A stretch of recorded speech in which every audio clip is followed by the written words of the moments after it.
Balancing chemical formulas. Chemical equations contain information about which substances are reactants, those are our starting materials, which are products, that's what we produce or end up with, and the ratio of these substances. Chemical equations obey the law of conservation of mass. So the law of conservation of mass means that mass can't be created or destroyed. Whatever mass you had before the chemical reaction, it'll be the same after the chemical reaction. I know that's confusing because we're used to, if you had a big tree log and you burnt it down and you just have some light ashes afterwards, and you say, well, where'd the mass go? It's actually a lot less. Well, the mass hasn't disappeared. It's actually escaped in the form of a gas, and you'll see the smoke like leaving. And they've actually done this experiment in a closed area, collected all the gas and weighed it, and it still worked. Okay, the mass of the reactants equals the mass of the products. And what that tells us is that the number of atoms we have in the reactants has to be the same as the number of atoms in the product. So coefficients can be added before chemical formulas in a chemical equation to make the number of atoms in the reactants and the products balance.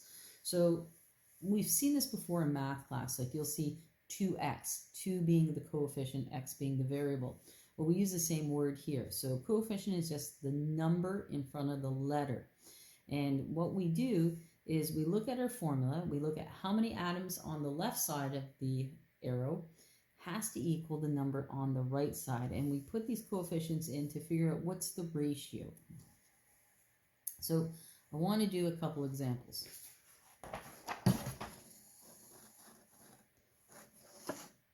So it says, step 1, write the word equation for the reaction. So we're going to do this one here. So I'm going to take iron, I'm going to add oxygen to it, and what I get is rust, which is iron 3 oxide. So we know which iron it is because I put the Roman numeral 3 there.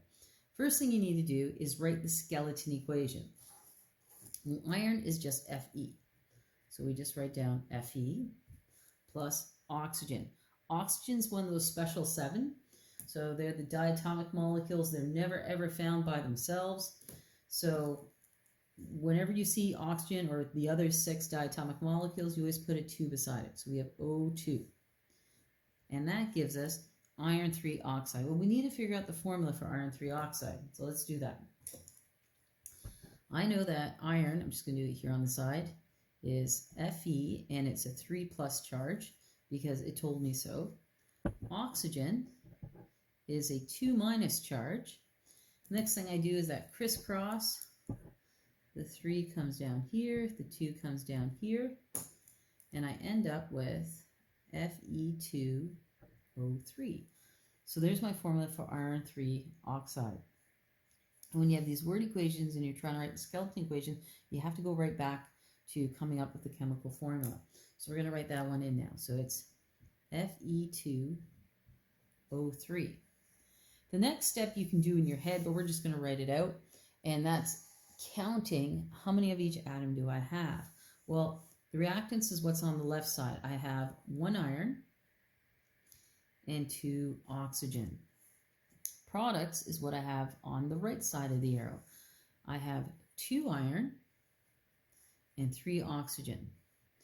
Now, for this equation to be what we call balanced, these numbers need to be the same. So it's kind of a little guessing game. We keep going back and forth, and then we have to double check our answer to make sure it's still right in the end. So you're going to write down your skeleton equation, which is FeO2 gives me Fe2O3. And we have to kind of go back and forth putting coefficients in.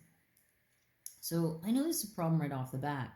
I have 2 oxygens here and 3 oxygens here. And when we put in these coefficients, they always have to be whole numbers. So there is no whole number I can multiply the oxygen by that's going to give me 3. So I'm going to go up to the smallest common factor I can think of, and that would be 6. Because if I multiply this one by 3, that gives me 6 oxygens. That means I put a 2 in front here. So 2 times 3, that gives me 6 oxygens on this side. So the oxygens are actually balanced now. So it's kind of tricky when you have an odd number. So when you have a even number here and an odd number here, I would almost deal with that first to try to see, okay, well, if I multiply this by 3, I get 6. I multiply this by 2, I get 6, and that's all right. So I think I'm done, so I'm going to go to number 5 where it says double check to see if everything is still balanced. So now I have 1 iron and 4 iron. So it's actually not balanced. That's why it's important to do the double check. So if I have 2 times 2 is 4 irons, I need to put a 4 out in front here. So let's double check it one more time. So I have 4 irons, 4 irons. I have 3 times 2, 6 oxygens, 3 times 2, 6 oxygens. So now it's actually balanced. Here's another example where we have sodium plus copper 2 chloride, and it's going to give us copper plus sodium chloride. So sodium is Na. We simply just write down Na plus copper 2 chloride. I need to figure out the formula for copper 2 chloride. So I'm going to just do it down here. So I know copper has a charge of 2 plus because it tells me that. It says 2, Roman numeral 2 means 2 plus. Chloride is Cl and it has a charge of -1. Next thing I do is that crisscross. The 2 comes down here, the 1 comes down here, and I end up with CuCl2. So that's my formula for copper 2 chloride. I'm going to write it in. So up here, I simply just write CuCl2. Then I draw my arrow, which means yields or produces. Next is copper. Copper again is just Cu. And sodium chloride. Well, I got to figure the formula out for sodium chloride now. So sodium is Na. It has a 1 plus charge. Chloride, we already looked at that one, Cl, and it's a 1 minus charge. I do the crisscross, and I end up with NaCl. Sodium chloride is actually table salt. I'm going to write that in. So NaCl. Now what I have to do is double check to see if this is balanced. So when I look at this, I have 1 sodium on the left side, 1 sodium on the right side. So good so far. I have 1 copper on the left side, 1 copper on the right side. Very good. Next, I have 2 chlorine on the left side and only 1 on the right side. So that's a problem. So to make the chlorines balanced, I'm going to put a 2 out in front. So I think I'm done, but I need to double check. So again, sodium 1, sodium 2. All of a sudden now I have 2 sodiums. So to get 2 sodiums on this side, I'm going to put a big 2 in front of that one. And I start over. 2 sodiums, 2 sodiums. 1 copper, 1 copper. 2 chlorines, 2 chlorines. And I'm actually done. It's balanced. Here's our last example. I'm going to take methane, add oxygen to it, and what I get is carbon dioxide and water. So methane, you're not going to find that on the periodic table. It's one of those that I say you should know. So methane, the chemical formula for that is CH4. So CH4. So I gave that to you in a note, and that's one of the ones you should be familiar with. So methane, CH4. And we have oxygen. Now, oxygen is one of the diatomics. That means it's never found by itself. So if you have oxygen, it's always O2 because it's a diatomic, never found by itself.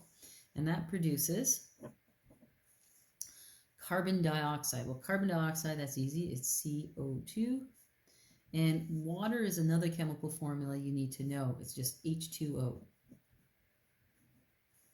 So we have our word equation, we have our skeleton equation, and now what we want to do is balance it. So you just start counting.